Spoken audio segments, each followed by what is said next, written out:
না আমার স্ট্যাটিস্টিক্স। আমি মিস ক্যালকাটা 1976।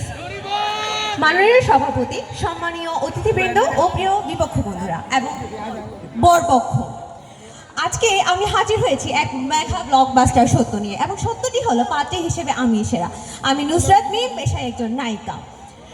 একজন মেয়ে যে গুণ, অভিজ্ঞতা, সৌন্দর্য, জ্ঞান হোল্ড করে, ধারণ করে, তা সে যখন মোস্ট রিপ্রেজেন্টেবল উইথ এক্সপ্রেস করতে পারে, তখনই কিন্তু সংসার নামে যে মেঘা সিরিয়ালটা রয়েছে তা সার্থক হয়ে ওঠে।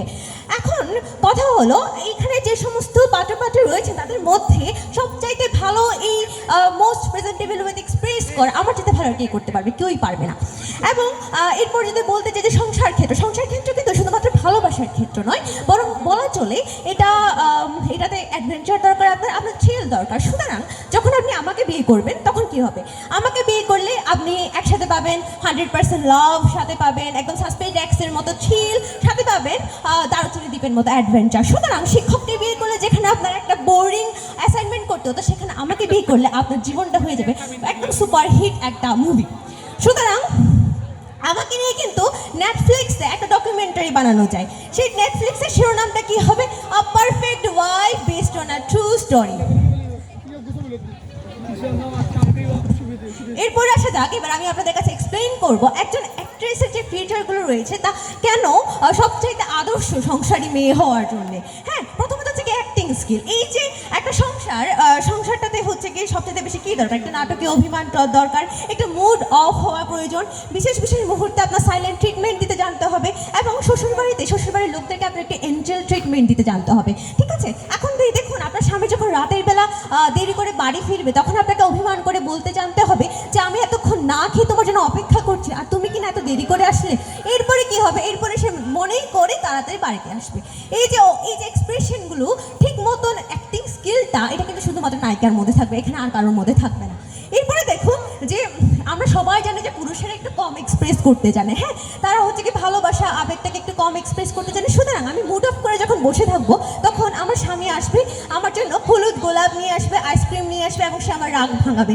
এই যে মুড অফ, অভিমান, এগুলো ছাড়া কি সম্পর্ক জমে? আপনারাই বলুন, জমে? এরপরে দেখুন, আমাদের কি করতে জানতে হবে? আমরা সবাই জানি যে পুরুষ মানুষ আবার একটু বেশি বোর হয়ে যায়, বেশি সাবমিসিভনেস পছন্দ করে না। সুতরাং আমাদের একটু অম্লীয় খারিতের ব্যালেন্স করতে জানতে হবে। এত যে আমি এফোর্ট দিব, সুতরাং আমাকে একটু সাইলেন্ট ট্রিটমেন্টও দিতে জানতে হবে।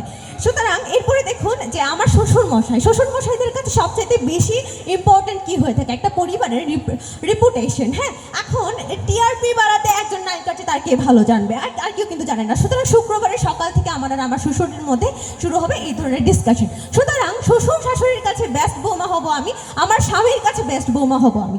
এই যে দেখুন, ওয়েক আপ সিড মুভিটাতে কি হয়েছে?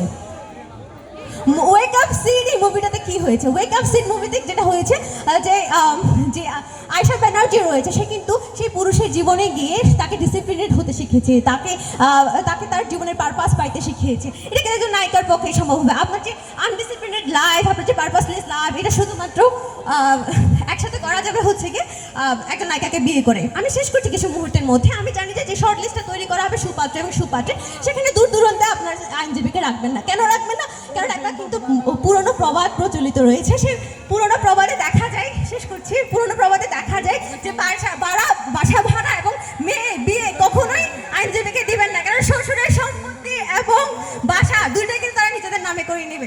ধন্যবাদ সবাইকে।